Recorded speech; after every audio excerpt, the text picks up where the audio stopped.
Cada lunes después de las 9:30 de la mañana en Como lo oyes, la economía tiene nombre. Buenos días, estamos aquí como cada lunes en La Economía Tiene Nombre y con mi invitado de cada semana, Fran Quesada Espinosa. Seguimos aquí, profesor, tratando de entender y hacer entender la economía a nuestros oyentes. Bueno, la semana pasada usted fue el que me dejó una tarea a mí, ¿no? Se invirtieron los papeles. Comenzamos a hablar sobre los precios mayoristas, o sea, los precios de compra que se aprobaron para el frijol y el arroz, en busca de bajar los precios a esos productos que hoy mismo están todavía disparados en el mercado informal. Y me dejó la tarea de buscar entre los productores qué opinaban, porque según su punto de vista, por supuesto, había que ver cómo los productores, que en definitiva son los que hacen ese cultivo, o sea, los que se dedican a ese cultivo, tanto al frijol como al arroz, allá abajo en la tierra, ¿qué pasa? ¿No? Hay que partir de, bueno, pues yo cumplí su tarea, o traté de cumplirla. Y estuve conversando con varios productores sobre el tema. Las opiniones son divididas, como en casi todo, pero hay un consenso entre los productores que participaron en esta Asamblea Provincial de Balance de la ANAC, a la que yo le extrañé, esto es un comercial, le extrañé un poco la vivacidad del debate. No estuvo el debate a la altura de lo que yo mismo me imaginé por todas las problemáticas que están atravesando los campesinos, pero igual, pude conversar con ellos sobre el tema. Y antes de todo, de entrar en debate nosotros dos, yo le voy a proponer qué opinaron algunos campesinos que entrevisté acerca de los precios, por ejemplo, del frijol. Vamos a escuchar.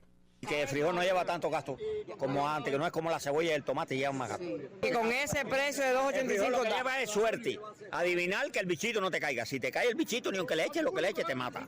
Este año no ha atacado.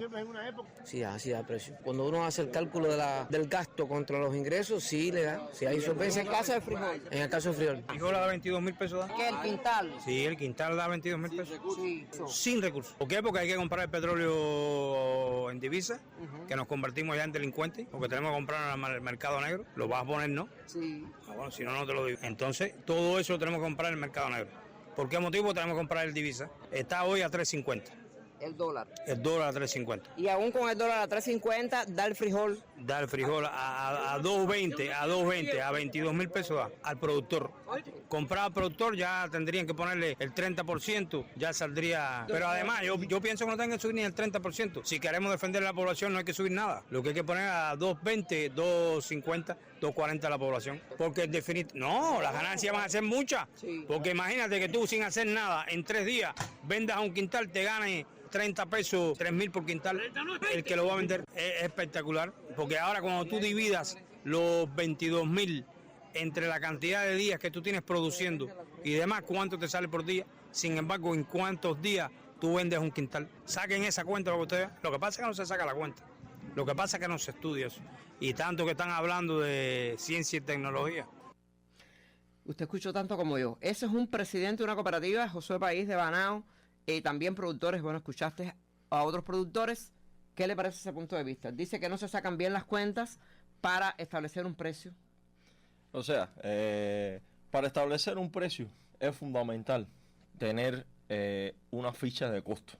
O sea, tener una ficha de costo con todo el rigor y con toda con todo lo que lleva una ficha de costo. El campesino empíricamente tiene su ficha de costo, sabe que tiene una libreta donde pone todos los gastos y después todo lo que va a ingresar por la venta que tiene. Y de esa diferencia sale una ganancia que es la que ellos tienen. Lo que pasa es que no todos tienen las mismas condiciones, ni las mismas tierras, ni invierten los mismos recursos. Y cambia la ficha de costo. Para eso en la economía política está el tema de la renta diferencial, ¿ve? O sea, no tiene la misma productividad. Diferentes tipos de tierra. Claro. Y ni tiene la misma cultura a veces en un lugar determinado. Entonces, si tienes diferentes tipos de tierra, con climas, microclimas más propicios y tipos de tierra más propicios para determinada productividad, pues por tanto, entonces hay lugares donde te va a generar una mayor cantidad de producto por hectárea que en otro lugar, inclusive con más insumos. O sea, está en dependencia de los diferentes tipos de tierra, la cultura que hay detrás de eso, y entonces tú tiene o más o menos productividad. O sea, eso y pasa más o también menos con- ganancias. Más o menos ganancias. Ahora, por eso era que estábamos haciendo, porque no soy un conocedor ni un experto en temas agrícolas y específicamente Pero en economía sí. hacer Y ficha de fichas costo, ficha de costo es economía. Sí, pero bueno, la ficha de costo, no toda ficha de costo, o sea, tienes que conocer muy bien la actividad y la cantidad de producto que eres capaz de generar y la capacidad que tienes de producir algo, porque la ficha de costo tiene sus peculiaridades en dependencia del tipo de actividad que ejerza como tal. Ahora, en el caso del campesino, no por gusto, inclusive en el primer mundo se subsidia la agricultura. Ese es otro punto de vista. Eso Algunos campesinos en este debate, que bueno, por razones de tiempo no puedo ponerlos, pero sí dijeron esto, de que en casi todos los países, para no ser absoluta, la agricultura, como agricultura, porque es la comida de la gente, lo subsidia el Estado. Y de ahí que entonces se protejan un poco los precios. Eso, y es lo que están diciendo ahora, de que el Estado reduzca un poco el margen de ganancia. O sea, yo lo produzco, usted me lo compra a 220 el frijol y entonces no lo tienes que vender a 285, ni siquiera a 300, porque si es el Estado que prácticamente le dan en la mano la producción, puede, digamos, cobrarle a menos, venderlo a menos precio a la población. De eso se trata. Sí, aún sin subsidiarlo. Pudiera un poco en el espíritu de lo que se ha venido hablando de subsidiar determinados productos, o sea, productos muy particulares e inclusive para segmentos de la población. Es algo muy... O sea, ¿qué pasa? En la resolución 148, que tiene que ver con el tema de las fichas de costo, se establecen diferentes márgenes para diferentes tipos de actividad. Por ejemplo, para los servicios está en el entorno de un 15%. Sí. O sea, del margen de ganancia. Pero para el tema de los productos agropecuarios está hasta un 30%. O sea, un 30%, entre otras cosas, por muchas de las cosas que está diciendo el campesino. O sea, el frijol no se da en una semana ni en un día, y se da en varios meses. Y además de que se da en varios meses, tienes también la problemática del clima. También tienes las plagas. O sea, hay un grupo de cosas que casi que tienes que encomendarte para que todas se alineen y tengas la productividad que persigues. Ahora, en ese escenario, tú tienes que premiar al que produce el alimento. Es algo que desde hace tiempo se ha venido hablando, ha quedado explícito inclusive en el papel. Para los campesinos, por ejemplo, se ha logrado el tipo de impuesto que tiene el sector campesino es diferente al impuesto que existe en otros tipos de actividades productivas, pero aún así, o sea, la actividad de producción de alimentos en un contexto como el nuestro, lo que requiere es de que se produzca alimento, no de que esto genere además ingresos al presupuesto del Estado, ¿no? Ya, o sea, entonces, exacto, ya vamos entendiéndonos, porque se trata del frijol y el arroz, que son dos productos claves en la mesa cubana, que hoy no están todos los días, no están ni muchos días, o sea, se ausenta ese producto de la mesa del cubano. Sobre todo el frijol, se ausenta más que el arroz. Y mire que el arroz se ausenta. Vamos a la pausa y usted me responde después. Estaríamos hablando de que, o sea, ya aprobaron un precio de ese tipo, según la media de los campesinos que yo entrevisté, para aclarar. Da ese precio tanto como el arroz, que tiene otras características productivas, pero que básicamente sí da, aún comprando los insumos por dólares, que era un debate que teníamos la pasada semana. Entonces, estaríamos hablando de que el Estado tenga que ceder un poco, o sea, podría el Estado ceder un poco en el margen de ganancias para que el cubano común, por lo menos el de a pie, se pueda comer menos caro ese frijol y ese arroz, porque aún con los precios de hoy no estamos hablando de precios baratos, precios menos caros. Vaya pensando la respuesta y me la dice después de la pausa. Cada lunes después de las 9:30 de la mañana en Como lo oyes, la economía tiene nombre. Bien, sobre la mesa de diálogo está el precio, o sea, los precios recientemente aprobados del frijol y el arroz. Sí, sobre encima de la mesa de debate, porque encima de la mesa del cubano dijimos que no hay muchas veces ni arroz y mucho menos frijoles, ¿ven? En los tiempos actuales. Entonces, tendría el Estado que ceder un poco en ese margen de ganancias, como dicen los campesinos, para que al cubano común le llegue menos caro. Sobre todo en el margen de ganancia. No pienso que subsidiarlo ahora sea una alternativa ¿Por qué? el presupuesto del Estado. Tiene un déficit fiscal alto. Pero nosotros reconocido. como Estado nunca hemos subsidiado la agricultura, ni en el año 70, ni en el 90, ni en el 80. Explícitamente, pero implícitamente, sí ha estado, o sea... Lo que va para la canasta familiar. Sí, porque... exacto. Y además, cuando se da el poco insumo en los momentos que se podía dar, el poco o el mucho que se daba era un insumo prácticamente que venía con un tipo de cambio de un 1 por 1, y a la hora de ceder un poco de petróleo o ceder algún insumo, siempre se daba por debajo del valor que tiene en el mercado realmente, ¿no? Sí. Ahora, de esa manera, tú estás subsidiándolo implícitamente. Ya. O sea, no explícitamente está diciendo, bueno, yo voy ahora a esta parte, voy a entrar. Esto es típico de países del primer mundo. O sea, en el tercer mundo no se subsidia tanto la agricultura, claro, no hay dinero para eso, y muchas veces es bien difícil para los presupuestos del Estado sostener un subsidio de esta magnitud, ¿no? Ahora, en el caso cubano, en el contexto actual, con una economía deficitaria, pero deficitaria que el año pasado estaba planificando un 19%, que estamos hablando de casi 6, 7 veces el permitido saludable para una economía. Sí. Porque cuando financias déficit fiscal, después esto repercute en procesos inflacionarios, y entonces eso es malo para todo el mundo, claro, un proceso inflacionario. Ahora, ¿qué es lo que pasa? Pero sí, la resolución 148 habla de hasta un 30%.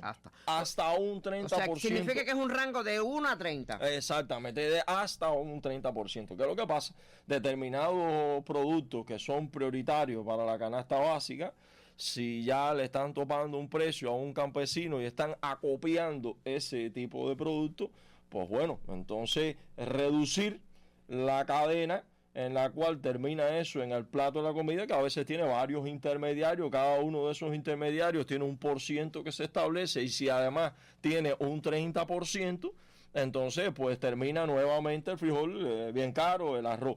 Habría que ver, o sea... Los campesinos me dijeron que, por ejemplo, en el arroz sobre todo, porque el frijol se ha logrado mantener a un tope menos alto, o sea, ha variado menos el precio del frijol en los últimos 2 años, se ha mantenido en el entorno de los 300, 350, en Santi Espíritu estoy diciendo, que el arroz que se disparó hasta los 300 pesos, y anda disparado por allá en estos tiempos aquí en la provincia.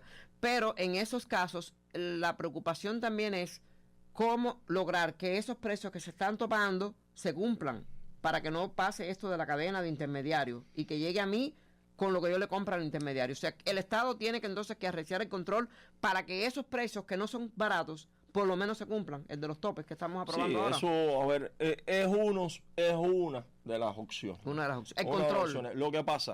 Lo que pasa es que todo siempre redunda en un incremento de la producción. O sea, claro, si no hay incrementos de la producción, lo que usted controle, o sea, porque se corre el riesgo de incrementar el mercado informal. Ya. O sea, ¿qué es lo que ha pasado en la práctica? Mientras más control, pues entonces, si no hay una respuesta de la productividad, entonces lo que hay detrás de todo esto es que más productos van a pasar a engrosar las filas del mercado informal. O sea, estamos diciendo que estas medidas, de todas maneras, aunque pretenden una cosa, pueden ser otra. Sí, a ver... cuando el control no se ejerce, o sea, y el control, lo que dice la práctica aquí con nosotros en Cuba, es que cuando usted controla mucho, se pierden los productos y aumentan los precios. El control es uno de los integrantes de la caballería ligera. Fíjate, va acompañado con varios jinetes. O sea, el control no es solamente el único que va a resolver el problema. Claro. O sea, se necesita apuntar a nuevas formas de gestión, a mecanismos en los cuales pasó con el huevo. O sea, con el huevo que andaba por el entorno de los 3.400 pesos, he visto huevos hasta 1.800 pesos. Si no, y hasta 1.700. Y era una solución dice, que estaba encima de la mesa. Ya. Es Al huevo vamos a volver. O sea, como fórmulas capitalistas. Bueno, los productores no quieren que yo le diga sí, pero son fórmulas capitalistas de gestión. ¿No? ¿O sí? Sí. Pero vamos a hablar después. Cómo estas formas de gestión son cubanas, están aprobadas en nuestra Constitución, han podido resolver un problema de precio. Y eso apunta a otro elemento que vamos a discutir después. O sea, cómo una fórmula productiva, no exactamente socialista, capitalista en algún modo, privada también, puede aumentar la producción y bajar los precios. En el caso del huevo. Admite el reto. De eso podemos conversar. Ya. Podemos conversar y podemos ir al modelo China de vietnamita, y podemos ver cómo la propiedad mixta, cómo con la conducción a veces del dueño de los medios de producción fundamentales, tú puedes hilvanar hacia detrás diferentes tipos de propiedad y el resultado, el fin, es el que buscamos todos, una disminución de precios y una mayor productividad. Esa mayor productividad es la que nos va a dar. Esa sería la caballería pesada. Un precio sostenible. Que es para, un precio sostenible. Es un precio sostenible. Bueno, que no es un precio sostenible, no un precio momentáneamente, como un cometa, sí. ¿Entiendes? Y después desaparece el cometa. ¿Precio sostenible para quién? Bueno, eso usted también me lo va a dar. Precio sostenible, ¿para quién? Eso también es otra pregunta que va a quedar sobre la mesa en esta sección que por hoy se despide. Y tratamos de que usted entienda un poco por qué estos precios que se están topando, si no se controlan, si no hay detrás una caballería pesada que se llama producción, no podemos aspirar a comernos todos los días un plato de arroz acompañado de uno de frijoles. ¿Es eso? Lo que usted dijo aquí, bueno, más o menos, esa es la idea central que hemos querido transmitirle y que sin producción no podemos aspirar sencillamente a que medidas acá, curitas allí, pues entonces resolvamos el problema de los precios y sobre todo de sostener una variante alimentaria que en Cuba fue tradición. Muchísimas gracias, Frank Quesada Espinosa. Lo espero el próximo lunes para seguir hablando de economía, siempre por dentro. Buenos días.